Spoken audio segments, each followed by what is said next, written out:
Channel YouTube Kipoin Cerita mempersembahkan kisah Bambu Menangis. Suasana perumahan Abdi Negara Permai yang semula meriah, beberapa hari ini tampak sepi. Terlebih jika hari mulai gelap, menjelang maghrib. Tidak ada orang yang berani keluar rumah.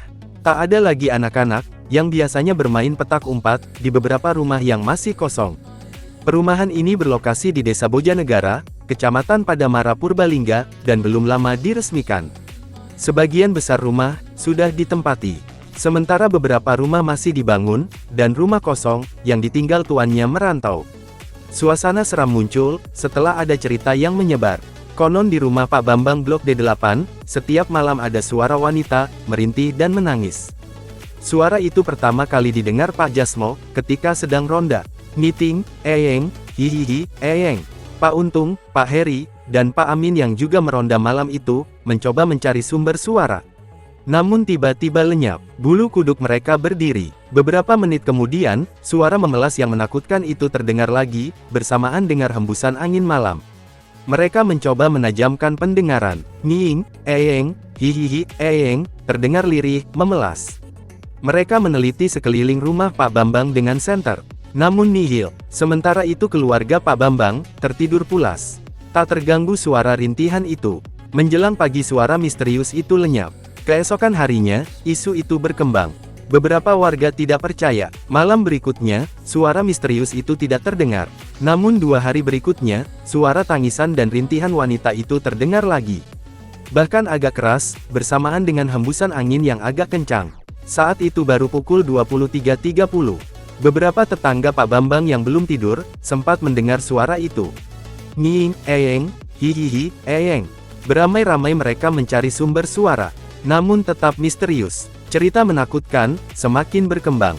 Suara tangis itu dihubung-hubungkan dengan kuburan desa, yang terletak hanya beberapa puluh meter dari kompleks. Menurut beberapa penduduk asli Bojonegara, pada masa penjajahan dahulu, terdapat beberapa tempat penyiksaan penduduk pribumi, termasuk kaum wanita. Salah satu tempat penyiksaan itu, diduga berada di belakang rumah Pak Bambang, yang saat itu sedang dibangun ruang dapur. Karena takut, keluarga Pak Bambang mengungsi ke rumah keluarganya. Para tukang menghentikan pekerjaannya, juga karena takut. Tetangga Pak Bambang tidak ada yang berani mendekati rumah itu. Warga semakin percaya kalau di belakang rumah Pak Bambang, dahulunya tempat penyiksaan. Karena tukang yang menggali tanah untuk pondasi dapur, menemukan tumpukan tulang mirip bekas kuburan. Pak Bambang dibantu pengurus RT, lalu berencana mengadakan kenduri. Mereka membuat nasi tumpeng, dan menyembelih 2 ekor kambing. Dengan harapan suara roh wanita itu tidak mengganggu lagi. Kenduri dilaksanakan pada malam Jumat Kliwon, di halaman rumah Pak Bambang. Hur, ning, eyeng, ruruung, eyeng, hihihihi. Tiba-tiba suara misterius itu terdengar lagi, bersama hembusan angin yang agak kencang. Rintihan itu berbaur, dengar suara mirip tiupan seruling bambu, tepat ketika doa dibacakan, dan tumpeng siap dipotong. Hadirin tercengang, bulu kuduk berdiri. Acara potong tumpeng ditunda. Warga mencoba lagi mencari sumber suara misterius. Mereka menyebar di bagian belakang rumah Pak Bambang, yang sedang dibangun. Hur, ning, eyeng, rurluung, hihihi, eyeng. Sinar senter berkelebat ke arah suara. Rupanya terpusat di sekitar batu bata yang belum selesai dipasang. Hur, ning, eyeng, ruung, hihihihi. Ya ampun, ini rupanya yang membuat kita takut. Arga, anak tetangga Pak Bambang yang baru kelas 6 SD berteriak riang, ia menunjuk ke arah sebatang bambu. Semua sinar senter terarah ke sebatang bambu penyangga profil. Nyiing, eyeng, ruung, hihihihi.